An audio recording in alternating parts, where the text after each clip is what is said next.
Perempuan-perempuan saat ini sudah seharusnya berterima kasih kepada Raden Ajeng Kartini karena semangat perjuangannya yang dahulu masih kita rasakan dampaknya hingga hari ini. Untuk memahami bagaimana perjuangan Raden Ajeng Kartini, mari kita saksikan video singkat berikut ini yang kami buat. Selamat menyaksikan. Raden Ajeng Kartini dikenal luas sebagai tokoh emansipasi wanita di Indonesia. Ia lahir pada tanggal 21 April 1979, putri dari Raden Mas Adipati Aryo Sosroningrat dan Ibu Ngasira. Raden Ajeng Kartini menjalani masa sekolah hingga usia 12 tahun, usia saat ia mulai dipingit. Raden Ajeng Kartini sendiri mengenyam pendidikannya di Europes Lager School.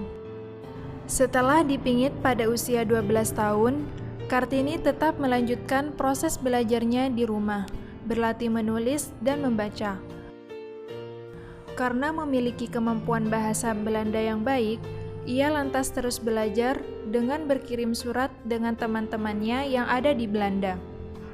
Dari aktivitas berkirim surat dengan sahabat penanya ini, selain mendapatkan ilmu dari dunia luar, Kartini juga mendapatkan banyak buku dan koran Eropa yang dikirimkan oleh teman-temannya. Kartini muda memiliki keinginan untuk memajukan perempuan Indonesia, yang pada masanya tersebut hanya memiliki status sosial yang sangat rendah. Ia merintis keinginannya ini dengan mengajari anak-anak perempuan di sekitarnya untuk bisa menulis dan membaca. Pada 12 November 1903, Kartini menikah dengan Bupati Rembang kala itu, Raden Adipati Djoyo-Diningrat. Suaminya mendukung dan memberikan kebebasan padanya, sehingga ia mampu mendirikan sekolah wanita di kompleks kantor Kabupaten Rembang. Sekolah ini terus dikembangkan hingga pada tahun 1912. Sekolah wanita oleh Yayasan Kartini resmi didirikan di Semarang. Menyusul setelahnya sekolah wanita di Surabaya, Yogyakarta, Malang, Madiun, hingga Cirebon. Kartini dan suaminya kemudian dianugerahi seorang anak yang lahir pada tanggal 13 September 1904, yang diberi nama Sosalit Djoyo Adiningrat.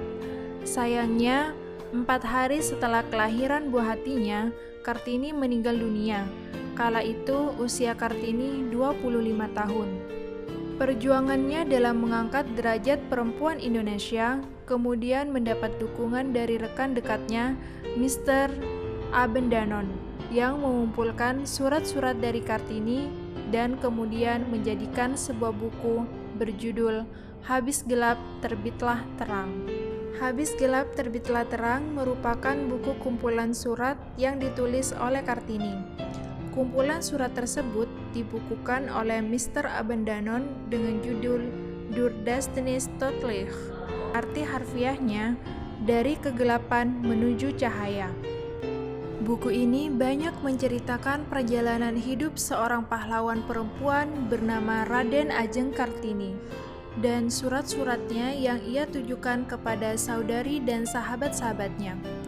Adapun isi dari surat-surat itu adalah tentang cita-citanya untuk memajukan kaum perempuan, harapan-harapannya, dan perjalanan hidupnya. Dari surat-surat yang jadi buku itu, pikiran-pikiran Kartini menyebar, dibaca, dipelajari, lalu menginspirasi perempuan pribumi yang kala itu dianggap lemah dan tak berdaya menjadi lebih terbuka. Melalui surat-suratnya, banyak perempuan Indonesia terinspirasi dan sesungguhnya perjuangan Kartini sendiri merupakan tonggak kebangkitan kekuatan perempuan Indonesia agar bisa mendapatkan hak-haknya serta menggapai mimpi setinggi-tingginya. Ya, jadi memang ketetapan Kartini dijadikan sebagai pahlawan nasional itu kan ditetapkan melalui Kepres Presiden RI ya tahun nomor 108 tanggal 2 Mei 1964. Nah, Kepres Presiden ini sekaligus tidak hanya menetapkan Kartini sebagai pahlawan nasional, tetapi juga menetapkan hari lahirnya Raden Ajeng Kartini ini tanggal 21 April sebagai hari besar nasional, kan, gitu ya. Dan memang ini sempat muncul perdebatan tentang kenapa yang dijadikan hari nasional itu hanya lahirnya Kartini, gitu. Sementara kan sebenarnya masih banyak pejuang perempuan yang perjuangannya itu lebih real gitu melawan kolonialisme Belanda. Sebut saja umpamanya ada Yadin, ya kan, ada Cukup, lalu ada Kemala Hayati, ada Christina Martatiahu. Kalau pejuang emansipasi wanita kan juga ada Dewi Sartika, Ibu Nyai Walidah yang mendirikan organisasi Aisyah, ya. Kenapa kemudian hari lahir mereka itu juga dijadikan sebagai hari hari nasional, kan gitu ya. Nah, tapi memang perdebatan itu memang wajar-wajar saja sih terjadi, ya. Saya kira memang di zamannya apa yang dilakukan oleh Kartini itu memang adalah sesuatu yang out of the box, ya, sesuatu yang luar biasa. Perjuangannya untuk menegakkan emansipasi wanita itu memang patut diapresiasi, ya. Gerakan emansipasi yang dilakukan oleh Kartini memang itu betul-betul akhirnya membawa dampak, ya kan, apalagi ketika kemudian didukung support oleh teman-teman dia. Dan jangan lupa Abed Danon itu adalah ketika itu menjadi Menteri Budaya dan Agama di Hindia Belanda ketika itu, ya.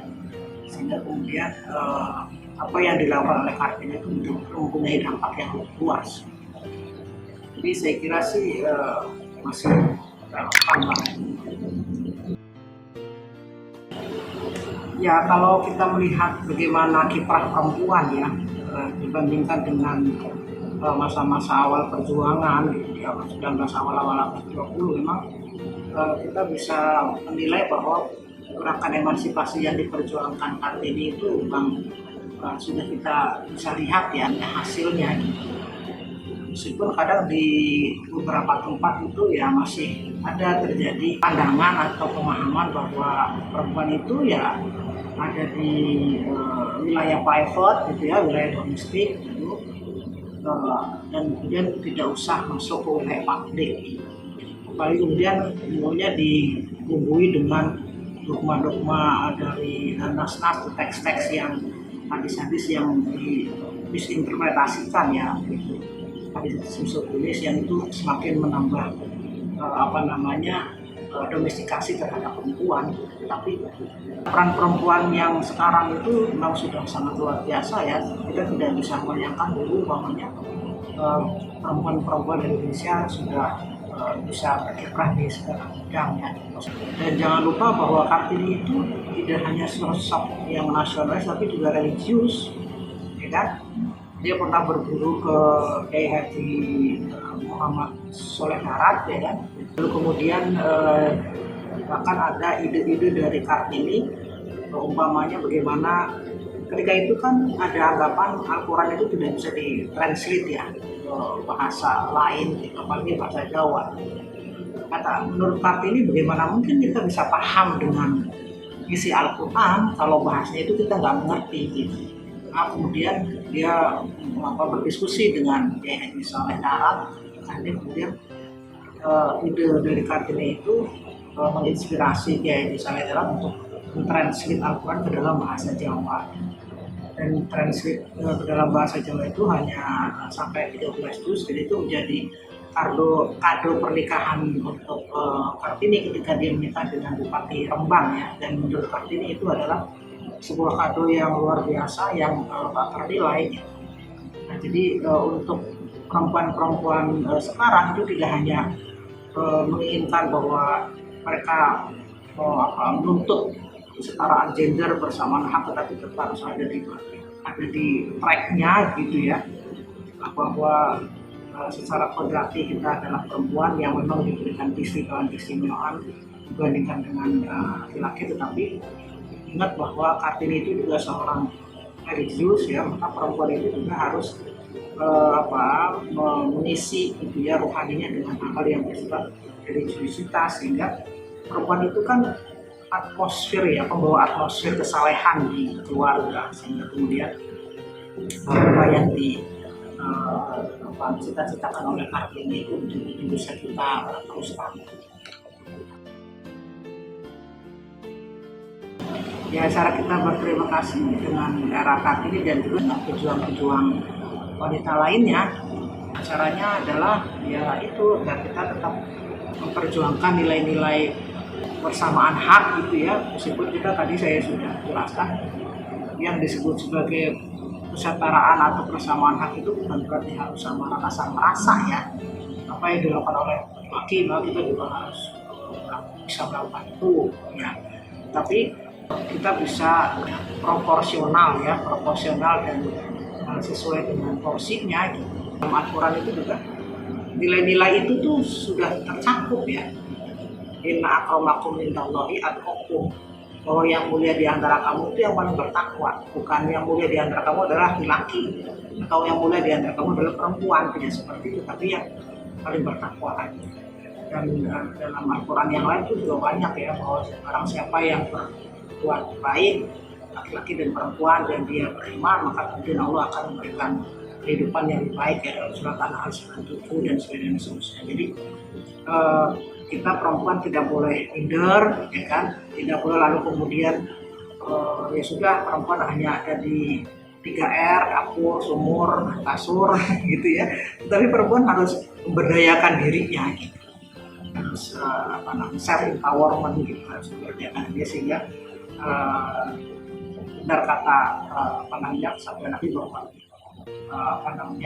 perempuan itu adalah tiang negara ya kan, itu madrasahun, wanita itu adalah, atau ibu itu adalah madrasah utama kan. Perempuan harus membekali dirinya dengan ilmu ya kan, dengan ilmu itu tidak hanya ilmu umum tapi juga ilmu agama, sehingga dia bisa mendidik anak-anaknya, bisa memberikan atmosfer kesalehan di sekelilingnya. Insya Allah kalau perempuan Indonesia atau perempuan muslimah itu berdikari, mandiri gitu ya, insya Allah bangsa ini juga akan bisa lebih maju lagi. Ada banyak hal yang bisa kita ambil pelajaran dari semangat perjuangan Raden Ajeng Kartini, terutama semangat untuk bangun di tengah kondisi sosial masyarakat yang tidak mendukung dan terkukung oleh adat istiadat. Kini perempuan telah dimerdekakan, baik secara lahir maupun batin.